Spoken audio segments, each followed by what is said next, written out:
Yuk kita nonton Uya TV dan jangan lupa subscribe, like, and share.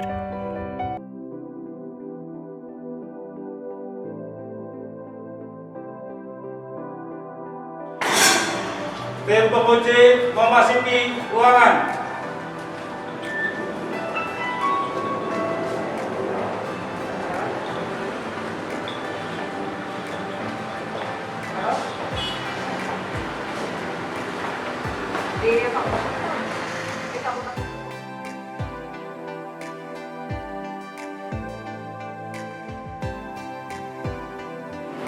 Assalamualaikum warahmatullahi wabarakatuh.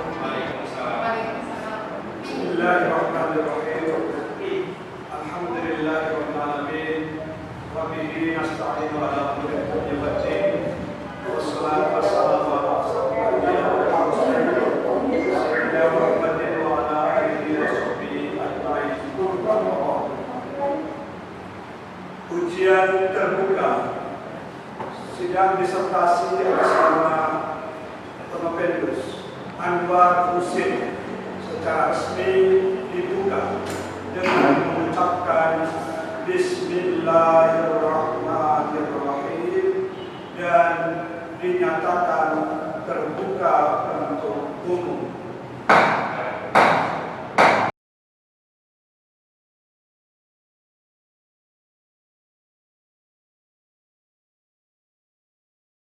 Undang-Undang Nomor 16 Tahun 2004 Kejaksaan Republik Indonesia dan Undang-Undang Nomor 3 Tahun 2009 tentang Mahkamah Agung Republik Indonesia berperan dalam menciptakan ketertiban umum sementara masyarakat membangun dan memelihara perdamaian. 7 ayat 1 huruf I Undang-Undang Nomor 8 1981 penyidik dan kewajibannya mempunyai kewenangan mengadakan tindakan lain menurut hukum yang bertanggung jawab. Fasilitator, penyidik, petugas Polri dan penyidik KPK harus memiliki pemahaman yang baik tentang budaya lokal dan masyarakat, harus mampu menunjukkan penilaian yang baik dan keterampilan internasional yang diperlukan untuk melakukan proses restoratif, harus melakukan tugas mereka dengan cara yang tidak pilihan, harus menghormati martabat para pihak dan memastikan bahwa para pihak bertindak dengan terhadap satu sama lain, harus bertanggung jawab untuk menyediakan lingkungan yang aman dan tepat untuk proses restoratif. Mereka harus tegak terhadap kerentanan para pihak, harus menerima pelatihan awal sebelum mengambil tugas-tugas aktivitas. Sasaran akhir program restoratif justice berkurangnya jumlah tahanan di dalam penjara, menghapuskan stigma atau cap dan mengembalikan pelaku kejahatan menjadi manusia normal. Pelaku kejahatan dapat menyadari kesalahannya sehingga tidak mengulangi perbuatannya, serta mengurangi beban kerja polisi, jaksa, rutan, pengadilan, dan lapas, menghemat keuangan negara, tidak menimbulkan rasa dendam karena pelaku telah dimaafkan oleh korban. Korban dapat mendapatkan ganti kerugian, memberdayakan masyarakat dalam mengatasi kejahatan, dan mengintegrasikan kembali pelaku kejahatan dalam masyarakat. Kelemahan penyelesaian melalui program restoratif justice dapat menjadi sumber penyalahgunaan wewenang dari para penegak hukum, khususnya apabila diskresi dibelokkan menjadi komunitas, dapat dimanfaatkan oleh korban sebagai alat untuk memeras terhadap pelaku. Ketidakmauan menghukum dapat dipersepsi merendahnya hukum di mata para pelaku kejahatan atau pelanggar hukum. Penyelesaian kasus tahun 2006 pada intinya kasus korupsi diselesaikan dengan restoratif justice sebagaimana tercantum dalam pasal 33 ayat 1 sampai dengan ayat 4. Kesimpulan, putusan hakim pada banyak kasus belum didasarkan pada pertimbangan hukum materi yang benar dan tepat. Putusan hakim didapat dari proses persidangan yang fair, adil, dan transparan sesuai dengan aturan hukum formil yang berlaku. Putusan hakim pada umumnya menggunakan doktrin-doktrin sebagai sumber hukum maupun pertimbangan hukum, sekalipun ditemukan adanya penggunaan doktrin namun digunakan secara tepat dan berasal. Putusan hakim belum mencapai penghormatan, perlindungan, dan penegakan hak asasi manusia, pelaku dan masyarakat. Dalam proses penyelesaian tindak pidana melalui pendekatan keadilan restoratif, pelanggar diharuskan untuk membayar kembali kerugian bagi si korban dapat ditempuh melalui jasa-jasa atau berupa penuntut. Hasil akhir dari pemerintah ini diharapkan pemerintah mau melakukan penyelesaian dengan cara restoratif justice untuk menghindari terjadinya kerugian negara yang lebih besar.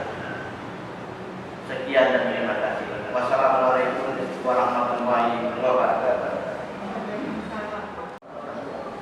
Kita berikutnya kepada penguji Dr. Heru Widodo SH. Kami persilakan.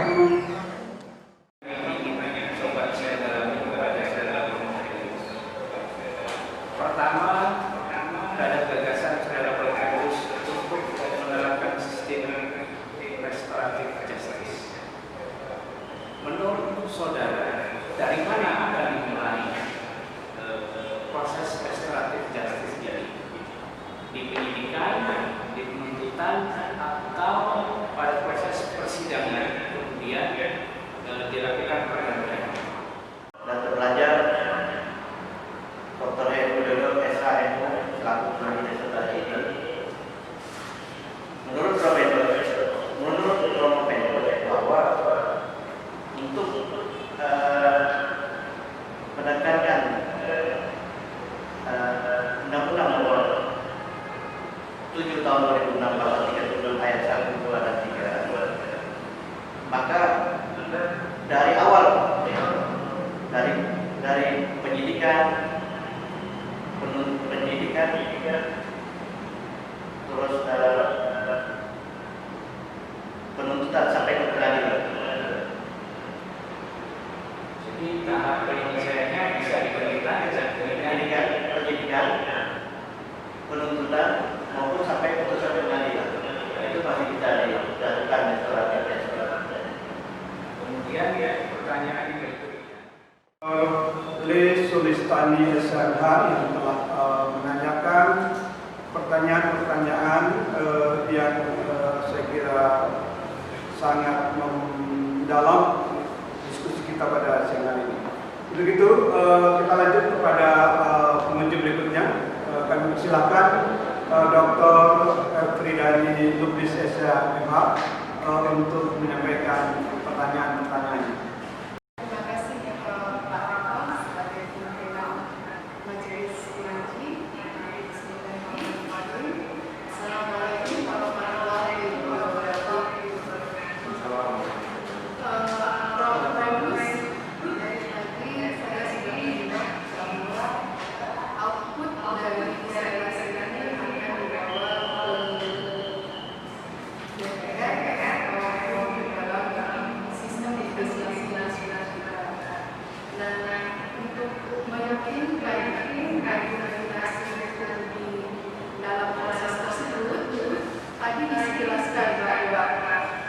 Restoratif justice sebetulnya bersumber dari alternatif dispute resolution atau ADR sistem ADR yang pada waktu lalu kita sudah diskusi bahwa itu adalah prinsip atau konsep yang memperkenalkan pertama kali melalui hukum bisnis. Nah, bagaimana menurut Romo Pendo sifat mediasi yang dikenalkan melalui restoratif justice ini yang harusnya kan konteks restoratif justice-nya bersifat memaksa, sementara tadi mediasi atau alternative dispute resolution itu bersifat sukarela. Tadi sudah disebutkan juga bahwa alternative dispute resolution itu adalah bersifat sukarela. Jadi pertanyaan saya adalah bagaimana mengaplikan aplikasinya bahwa prinsip yang bersifat sukarela menjadi sebuah prinsip yang bersifat memaksa. Untuk menjawab dari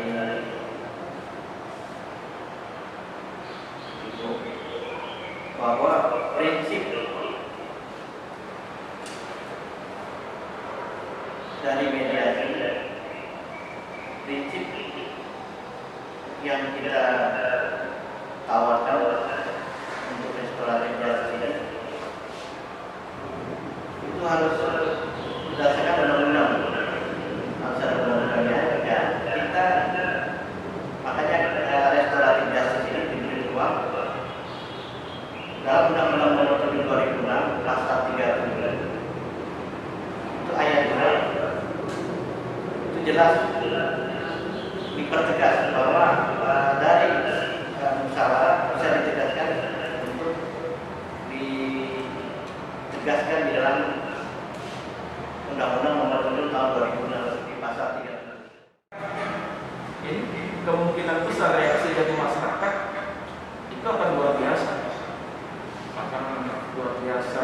Artinya mereka tidak mentolerir, bisa jadi tidak mentolerir hal yang seperti itu, karena sudah sangat berantakan dengan koruptor. Pengennya koruptor itu kan dihukum mati, seperti tadi pertanyaan awal Dewan Firdaus tadi. Nah, kalau seperti itu kira-kira bagaimana? Apakah pendapat masyarakat ini dapat mempengaruhi diberlakukannya konsep ini di Indonesia? Justru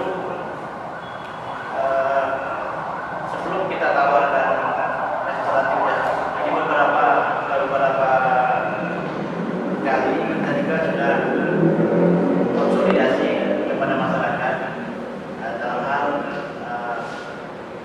supaya kedepannya nanti restoratif justice bisa diundangkan. Makanya kita juga bukan ibaratnya bukan saat ini yang sampai penulis mengkaji ini, tapi kita sudah minta pendapat masyarakat juga yang normal. Saja, jadi bukan pendapat sekarang. Jadi kebanyakan masyarakat itu pada umumnya hampir rata untuk menerima restoratif justice. Jadi bukan kan selama ini kan dikurung badan ya kan, ya setelah di sini segala macam bisa pengadilan bertahan negara habis. Nah, dengan ditawarkan restoratif justice, kemungkinan pelaku tidak pidana ke depannya nanti mungkin dengan adanya restoratif justice mereka juga takut atau ketakutan gitu untuk melakukan korupsi. Itu yang terlepas dari pertanyaan. Terima kasih Bapak Firdaus. Itu bukan takut penjara, tapi dia lebih takut lagi kalau dimiskinkan. Mungkin pendapat semacam itu bisa amankan juga. Saya kira itu saja yang dapat kami sampaikan. Terima kasih kepada teman-teman yang memberikan. Wassalamualaikum warahmatullahi wabarakatuh. Terima kasih kepada Dr. Abdul Haris Sujawai, Koordinator Program Studi S3 Universitas Muhammadiyah. Masih banyak pertanyaannya. Teman-teman Pedus ini berbahagia karena setidaknya saudara Abdul Haris ini tentu 10 tahun dalam pemerintahan sebagai orang yang memimpin lembaga negara, paham betul bagaimana suasana lapangan terkait juga mengaplikasikan ini kembali. Baik, sebelum nanti karena terus terang aja berbicara yang menjadi tema hari ini tentang restorasi justice ini membutuhkan keberanian seorang katakanlah petinggi republik. Saya ingin memberikan ilustrasi dahulu di kalangan human rights, ya, di kalangan penegak hak asasi manusia. Keinginan untuk menerapkan prinsip-prinsip yang saudara tawarkan ini sudah cukup lama. Setidaknya saya 6 tahun mengawal, tetapi tidak ada satu presiden pun yang berani melakukan itu. Nah, kira-kira saudara Prof. Pedus karena berada di lingkungan kantor kepresidenan, akan strategi menilai Anda akan meyakinkan kepada bapak-bapak yang di sana. Silakan. Maksimal 4 tahun. Sedangkan korupsinya sampai masyarakat ya termasuk uang negara juga dirugikan. Nah, untuk itulah usulan Romo Petrus, kenapa legislatif ini harus segera diusulkan. Nah, kebetulan saya juga di sana, makanya saya akan mengusulkan ini supaya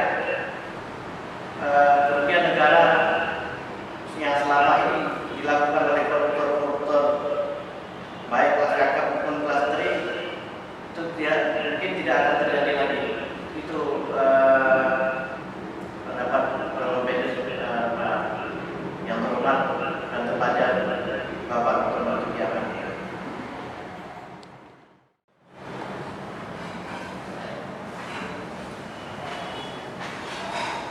Secara kronologis, setelah majelis penguji bermusyawarah tentu dengan semangat untuk mengambil keputusan yang terbaik, maka dengan ini diputuskan bahwa Provopentus atas nama Saudara Anwar Hussein dinyatakan lulus dengan predikat sangat memuaskan.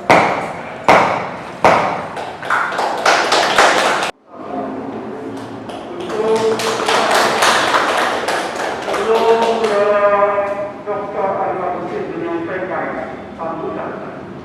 Kami mohon untuk saudara rekan menyerahkan surat tanda beliau menyelesaikan kelulusan. Kami bersilakan.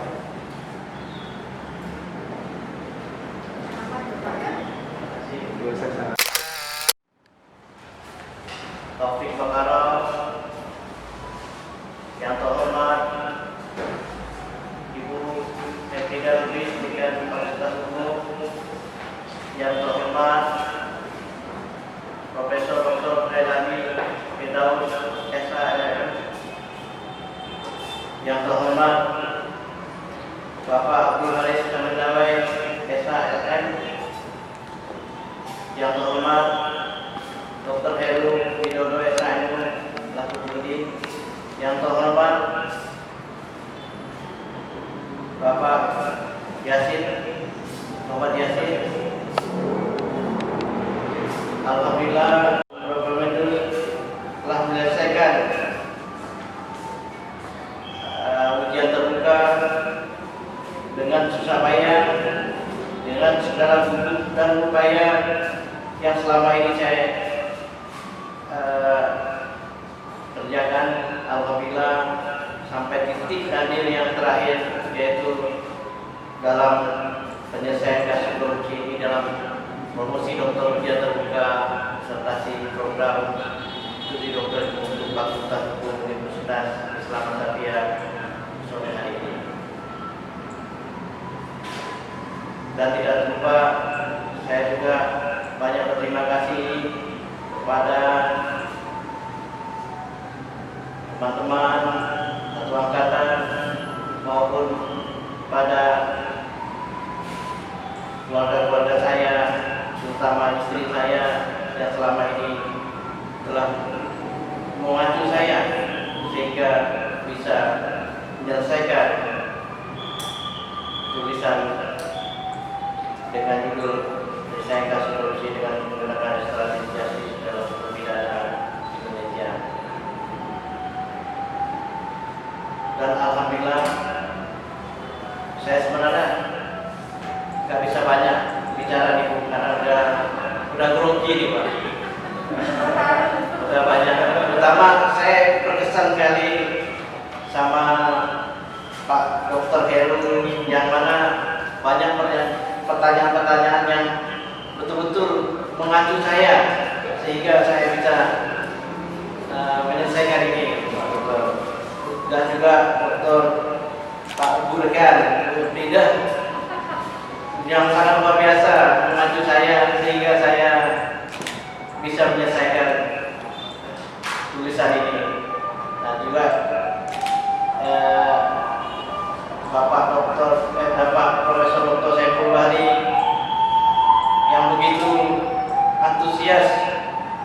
menguji memberikan masukan-masukan dan menghasilkan buku-buku yang benar-benar luar biasa sehingga saya bisa memenuhi tulisan ini. Juga Dr. Firman Wijaya selaku promotor saya selalu komunikasi dan sehingga terbitlah dengan judul penyelesaian kasus korupsi dengan menggunakan restoratif justice dalam hukum pidana Indonesia ini. Saya kira, dan terima kasih juga ke Bu Budi, Bu Dr. Lee, dan Prof.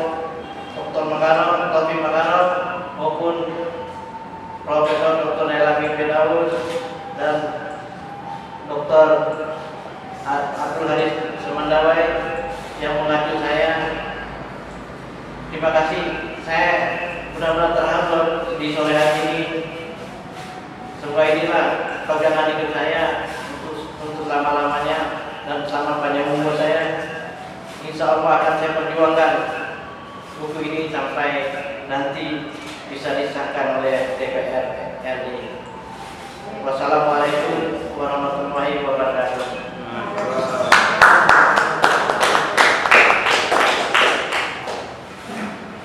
Baik, selamat terima kasih kepada Dr.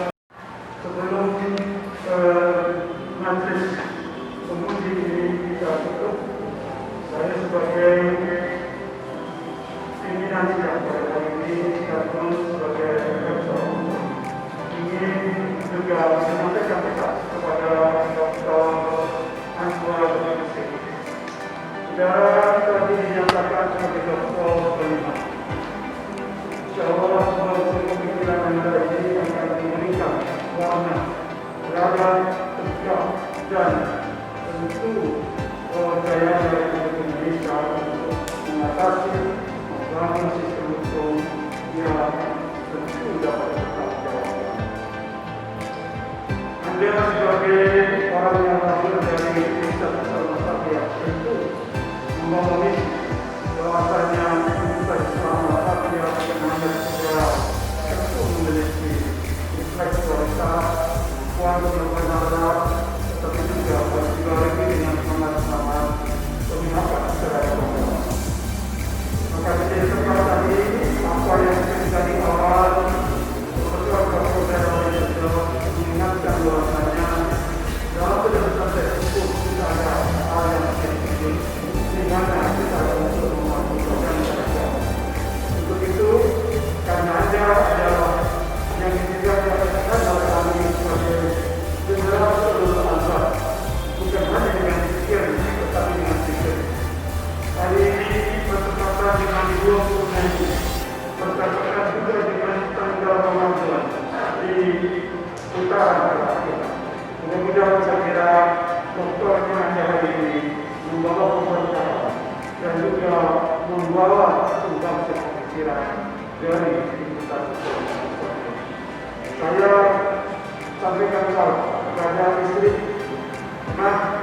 malam ini kamu tidur bukan dengan istri yang tetapi istri yang hari ini sudah doktor.